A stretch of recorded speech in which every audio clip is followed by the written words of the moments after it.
Venezuelan President Nicolás Maduro addressed troops through a video message during a military event in Maracay marking the anniversary of the country's military aviation, calling for national unity and readiness to defend against foreign threats. According to Associated Press senior Venezuelan officials, including Defense Minister Vladimir Padrino López, attended the ceremony, which featured several military drills.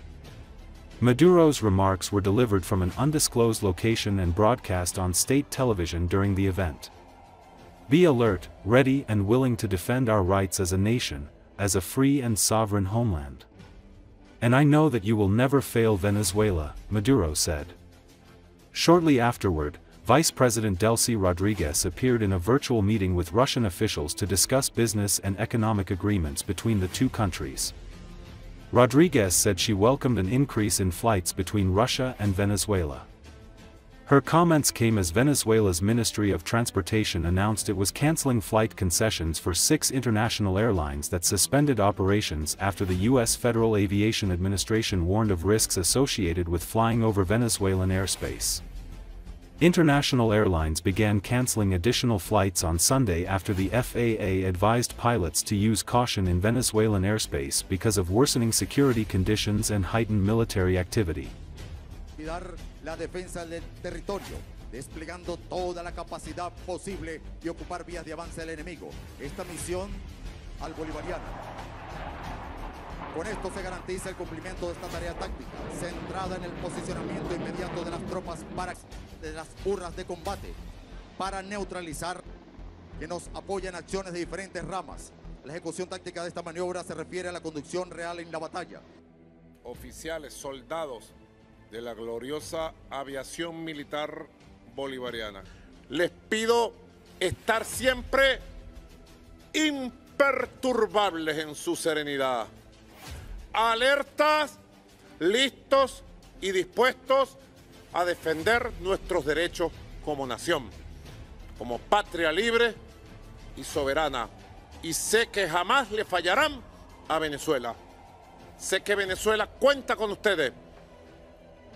Si la historia lo exigiera, que nos declaráramos una república en armas, otra vez la historia nos vería levantarnos. Autoridad respetando todos los códigos que garantizan los armas, municiones o explosivos y demás elementos considerados no legales dentro del marco jurídico nacional. Esta aeronave, ahora controlada por una tripulación de pilotos patriotas, que de manera segura y eficiente proceden a llevar a la aeronave a una zona designada para el respectivo resguardo. El ciudadano general en jefe, Domingo Antonio Hernández Lares, comandante estratégico. En este año 2025 nosotros estamos listos, dispuestos a dar respuesta a cualquier agresión contra el pueblo de Venezuela, contra su soberanía, contra su integridad territorial. Y la aviación militar bolivariana sabe que tiene que golpear duro, donde tenga que golpear. Golpear y vencer. Bien, observan ustedes a través de la pantalla de venezolana de televisión cómo se desarrolla esta 19ª reunión de la ASEAN. Hoy, cuando contra Venezuela, como bien sabes, nuevamente el gobierno de los Estados Unidos presiona a otros países porque creen que pueden aislar a Venezuela. Presionan a otros países para que las aerolíneas no vengan a nuestro país. Esto es un muy importante avance, que nosotros podamos tener más incremento de los vuelos Rusia-Venezuela y Venezuela-Rusia, que profundicen el intercambio turístico. Siempre nos da mucha emoción cuando vienen, funcionarios rusos, turistas rusos, vienen a visitar a nuestro país, a la isla de Margarita, a Canaima, a Los Roques, a Caracas. Forma parte de los avances que hemos tenido estos años en la Comisión Intergubernamental de Alto Nivel.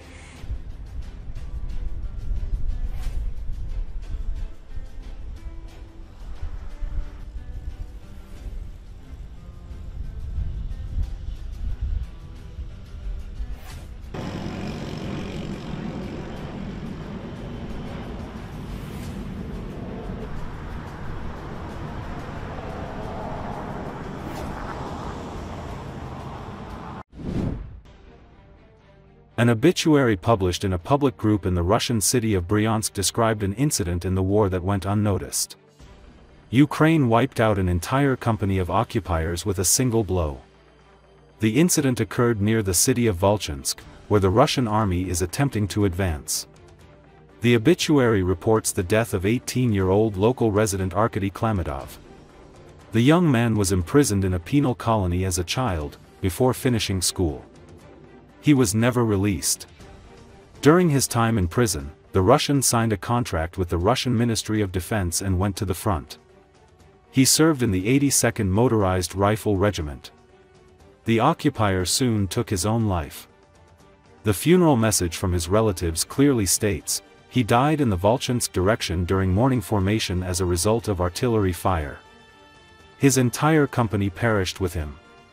The destruction of an entire Russian armed forces unit in a single strike has been confirmed.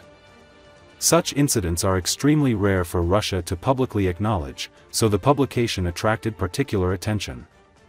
Military experts immediately speculated that the company might have been targeted by a HIMARS, but neither side officially commented on the situation. Volchansk remains one of the most tense sections of the front. The Russian army launches daily meat assaults, attempting to capture the city. Commander of the 225th Separate Assault Regiment, Hero of Ukraine Ola Shiryev says that Russia is increasing pressure on the front, but such tactics are costly for it. Each settlement turns into heavy losses for the occupiers, especially in the battles for Pokrovsk. Shiryev described Russian tactics along the entire front line as meat assaults, when Russia, due to its numerical superiority, tries to suppress much smaller Ukrainian forces, effectively throwing soldiers into a meat grinder, which gives it some success. Even if Russia manages to take Pokrovsk, the major emphasized that the price of this offensive will be extremely high. Every large city or smaller town will be a serious battle for them, and the Russians will lose a large number of personnel here in Pokrovsk. So Pokrovsk is one of those places where they will lose a lot of troops, and their combat potential will be seriously damaged, said Shiryev. Recall, every Russian soldier who does not want to die in meat assaults has a chance to save his life. To do this, they need to apply to the special telegram bot. Named, I Want to Live, it helps Russian soldiers to surrender to do so safely. The project is implemented by the Coordinating Headquarters for Prisoner of War Affairs, in coordination with the Ukrainian Defense Intelligence. Recruiters are being sent to the front in areas of responsibility where either the required number of male population to meet the set norms is absent, or it is impossible to carry out the recruitment campaign within the established timeframes. This indicates the Kremlin's complete unawareness of the state of affairs in the controlled regions and the urgent need to replenish losses, writes Ukraine's defense intelligence.